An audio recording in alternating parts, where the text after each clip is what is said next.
Anyway, President Trump made many promises to voters in the campaign trail, and he kept some of them, such as ending the Paris climate deal. Let's watch. We're going to cancel the Paris Climate Agreement. For every new federal regulation, 2 existing regulations must be eliminated. Regulations are killing our country and our jobs. We will also immediately stop the job-killing Trans-Pacific Partnership. Well, some of his promises were a lot harder to keep than he realized, like repealing President Obama's health care. Let's watch.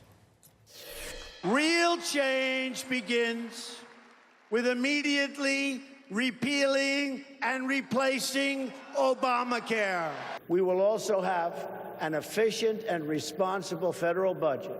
No more waste, no more throwing away taxpayer dollars. Donald J. Trump is calling for a total and complete shutdown of Muslims entering the United States until our country's representatives can figure out what the hell is going on. Well, in some issues, he did an about-face, like labeling China a currency manipulator during the campaign, but not now. Let's watch. We will build a great wall, and Mexico will pay for the wall. I will direct my Secretary of the Treasury to label China a currency manipulator. I promise you, I will not be taking very long vacations if I take them at all. There's no time for vacation. We're not going to be big. We're not going to be big on vacation. Did you see Chris Christie shaking his head like, this is very important what you're saying? This is, well, I see a lot there. The wall, there ain't no wall. No. There's not going to be a wall. But it was a good demagoguery thing. Healthcare, he can't seem to do it, although he might still try to do it this fall, this December. He is killing regulations. Business loves this stuff. He's killing all the environmental regulations.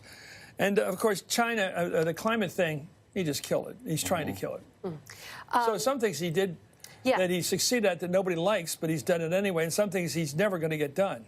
At this point, what he's been most successful at accomplishing is undoing Obama's legacy, sort of systematically going through one by one and undoing what happened over the past 8 years of Obama. And on the healthcare front, doing as much as he possibly can to undo Obamacare, just from the executive office. So he has been very successful at undoing those 8 years of Obama and the deregulation front and the business DACA, climate. too. Yes.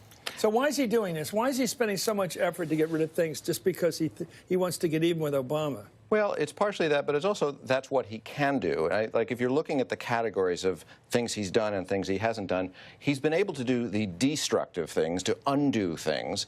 He hasn't been able to do the constructive things, and that is to build a new policy. Now, that's not unique to Donald Trump. Nobody seems to be able So it's to easier do to that get rid of the individual mandate for Obamacare than it is to create anything. Or at least to defund the insurers, which essentially kills Obamacare. But you mentioned DACA, the Iran deal, the Paris, the Trans-Pacific. You go down the line, it's quite easy to take things apart and let them fall apart. It's another thing to build it, and that's where we haven't seen any of that. Jason, 2 things he wanted to do that I wanted him to do. No more stupid wars. Right. And build up this country with infrastructure. I don't see a lot of infrastructure, and I do worry about why he seems to want to rip the scab off the Iranian deal, keep that thing hot, to get that thing hopped up again, keeping the Iraq war going. I mean, he doesn't seem, or Afghanistan, I should say, he doesn't seem to be that particularly anti-war as president. No. In fact, he's letting everything continue that Obama was doing, everything continue that Bush was doing. And Chris, I agree with you. The one thing that I thought that a President Trump who puts his name on everything would do is I thought we'd be building. I thought he would be building. I thought why not? Wouldn't the unions love it? I think that would be the most reasonable thing in the world. The fact that he hasn't been able to get that through his own Congress has been probably the greatest failure of this presidency from a policy standpoint. Anyway, President Trump argued that he would be a great president because he knows how to make deals. Let's watch him at that. I will bring America to a new level. I will negotiate deals that nobody can negotiate like I do. I know everybody that I'm running against. I mean, nobody is going to be able to do the kind of things I can do. Don't forget, I've been in business. I've made a lot of money, which I'm going to do for the country now. I've been focused on jobs and money and deals, and that's what I do. And that's what the country needs. It's supposed to be you get along with Congress and you cajole and you go back and forth and everybody gets in a room and we end up with deals. If I get elected president, I'm going to be in the White House a lot. I'm not leaving. We have deals to make. Who the hell wants wants to leave. Well, the question is, Shannon, when's he going to cut a deal? Because he doesn't seem to have a better deal with the Iranians or with anybody in the world. We have no deals coming out of his Asia trip. No deals, no trade pacts, no bilaterals, no multilaterals, nothing. And there's nothing going on with his Republican Congress, which he's about to lose next year, probably. So if he's ever going to cut a deal, he better do it pretty soon.